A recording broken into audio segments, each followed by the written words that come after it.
The orbital station hosting the Intergalactic Materials Engineering Conference gleamed like a jewel against the void, its translucent domes refracting starlight from 3 nearby systems. Inside the main auditorium, Dr. Kthar Veen adjusted his protective visor with trembling appendages, his bioluminescent veins pulsing amber with excitement and dread. Esteemed colleagues, Kthar's voice echoed through the translation matrix. What you are about to witness represents the greatest materials threat our civilization has encountered. The Aurelian metallurgist gestured toward a containment cylinder on the presentation platform, where a seemingly innocuous yellow liquid caught the overhead lights. This substance, molecular formula C6H807, originates from the death world designated Earth. In preliminary tests, it dissolved grade 7 titanium alloys in mere seconds. Gasps rippled through the audience. A delegation of Kydenex engineers, their exoskeletons gleaming obsidian black, immediately sealed their atmospheric vents. The Vaxian ambassador triggered emergency protocols on her wrist-mounted hazard scanner. Kthar activated the holoprojection.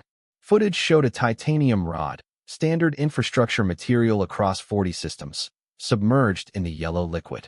Within moments, the metal bubbled, smoked, and vanished into a cloudy residue.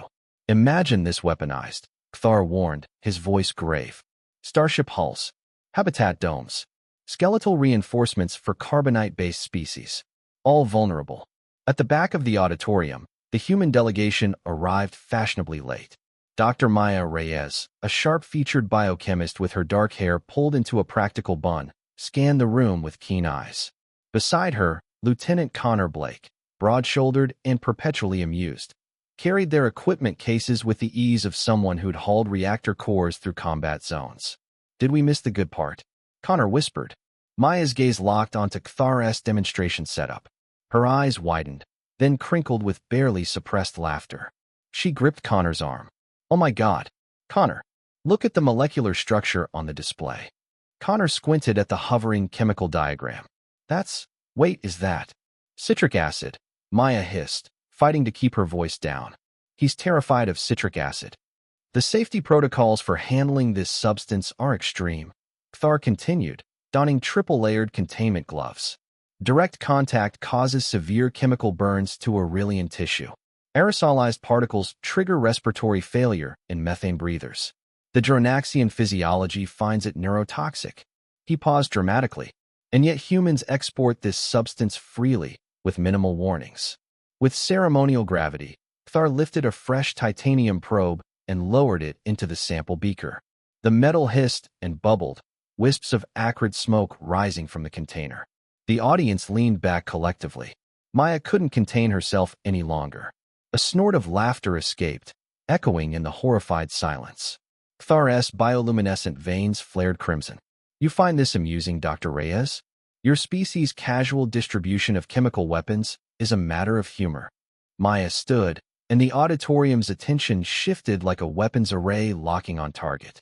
Dr. Veen, with all respect, we need to clarify something. She walked down the aisle, Connor following with an easy grin. That superacid you're demonstrating? We have a different name for it. The scientific designation is. We call it lemon juice. The translation matrix struggled with the concept. Several delegates demanded retranslation. Kthar's skin flickered between colors too quickly to read. Impossible, he stammered. My analysis is thorough. The pH alone is about 2.0, yeah. Maya reached into her satchel and produced a bright yellow fruit. Want to see where it comes from? The citrus scent hit the auditorium like a shockwave. 3 methane breathers fled immediately.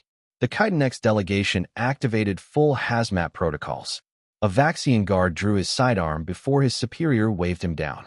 Connor pulled out a pocket knife and sliced the lemon in half, juice dripping onto the conference room floor where it pooled harmlessly. We literally grow these in our backyards. He squeezed juice into a cup, raised it in a mock toast, and drank it. Little sour without sugar, but refreshing. Kthar's scanner shrieked warnings as Connor's biosigns remained stable. But the titanium, your demonstration. Oh, it definitely dissolves some metals, Maya agreed. She walked to Kthar's demonstration table, lifted the beaker of superacid, and took a long drink. Yeah, needs sugar. Maybe some water. The Dronaxian delegate collapsed. Medical teams rushed forward. Security began evacuating the first 3 rows. How? Kthar's voice was barely a whisper. Your internal tissues, the mucous membranes. Earth is an acidic biosphere, Dr. Veen. Maya set down the beaker gently. We evolved in it. Our stomach acid has a pH of 1.5 to 3.5, stronger than this. We drink carbonated beverages with phosphoric acid for fun. Vinegar, wine, coffee, orange juice. She ticked them off on her fingers. We consume acids daily that would hospitalize most species here. Connor pulled up Earth's biochemical data on his portable holo display. Our rain is acidic. Our soil. Hell, our sweat is acidic. We're basically walking chemical hazards to you folks. The auditorium erupted. Delegates shouted in 12 languages. Rival engineers accessed their own databases, confirming the humans' claims with growing disbelief. Factions formed instantly, some demanding Earth be quarantined, others scrambling to understand how such acid tolerance evolved. Kthar stood frozen at his demonstration table, worldview dissolving faster than his titanium samples. Maya approached him gently. Dr. Veen, you're not wrong about the danger. To your physiology, this is a threat. You did good work. She offered him a glass of diluted lemonade. But to us, it's refreshing, not corrosive. Kthar's scanner analyzed the glass for a full minute. Finally, with trembling appendages, he accepted it and sipped through a triple-filtered straw. His bioluminescent veins cycled through colors expressing emotions humans couldn't name. It's pleasant, he admitted quietly. Sweet. Tangy.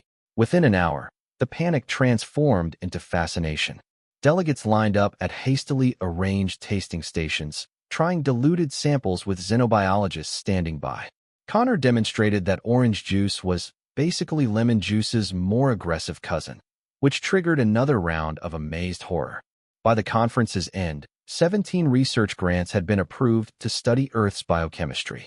The humans were appointed as acid-proof ambassadors for future materials testing. Kthar formally reclassified C6H807 from chemical weapon to human dietary staple, handled with species-specific caution.